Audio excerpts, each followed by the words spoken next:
As I look out at this wonderful family, I am filled with so much pride.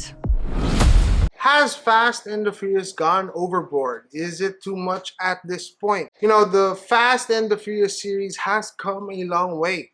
It's now on its 10th film. And even this, the finale, it's actually just the beginning of the end. A lot of the comments na nababasa ko nowadays regarding this film is in terms of it being too overly stretched already. Like there isn't anything new anymore, and a lot of people, movie fans, nagko-comment na OA na or exag na. Yan ang malalaman natin sa video na to as I review Fast X or 10, whatever you wanna call that specific title.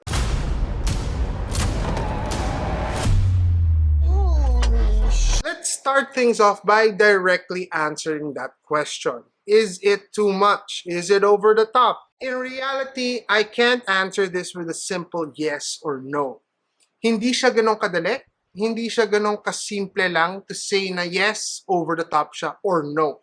There are moments that are over the top, but there are also moments in this particular film that was actually more restrained than the other films we've seen in this franchise. In reality, Fast and the Furious is over the top in terms of its special effects, in terms of the stunts, in terms of the inconceivable, unrational ways that they drive and fly out of planes and all of these things. We should be going into the cinema expecting the ridiculous, the over the top.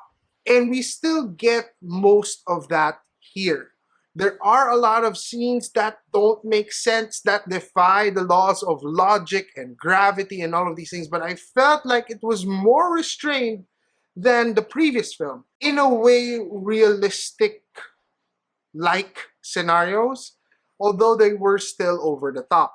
But what this film does in terms of being over the top is dedicating what has been almost 10 movies now to the facts. It's by all means a fan service. The film going back to Fast Five, going back to locations that they were in before, we get to see characters that have a connection to a deeper part in the storyline. It's not just throwing in new characters such as Cardi B and then just saying goodbye to them. There is a reason why they're here.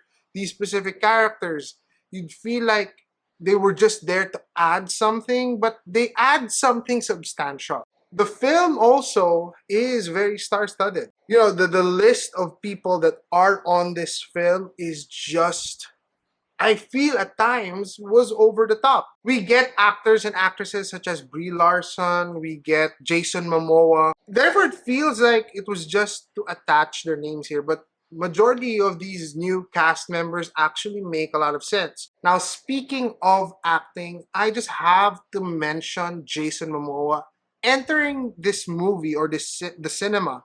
Malaking reservations ko regarding Jason Momoa. I knew he was going to be the big baddie. I knew he was going to be the villain here. I just didn't expect the level that he was on for this. People are comparing him to Joker. He is so mentally unstable in the way they made him as a villain and the way he acts as a villain. Matatawa ka lang eh. He's so wacky. He's so... Yung wackiness niya is just deranged. It's like that. Now, in terms of story, when you go into a Fast and Furious film, I don't think you're expecting much out of the story.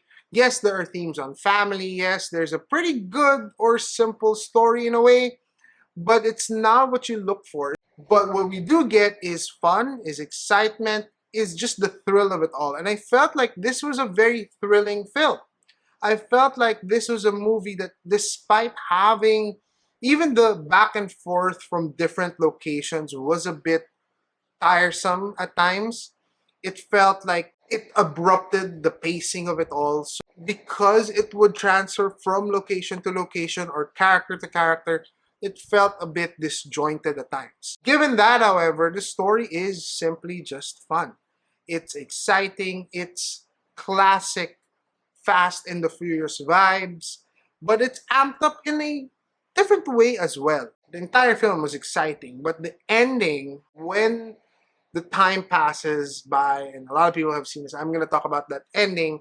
But I was really surprised with how they chose to end this film. It was open ended. It was, in a way, expected because you know there's going to be a next one and the next.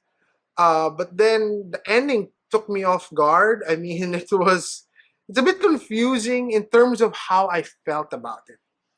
At one point, I loved it.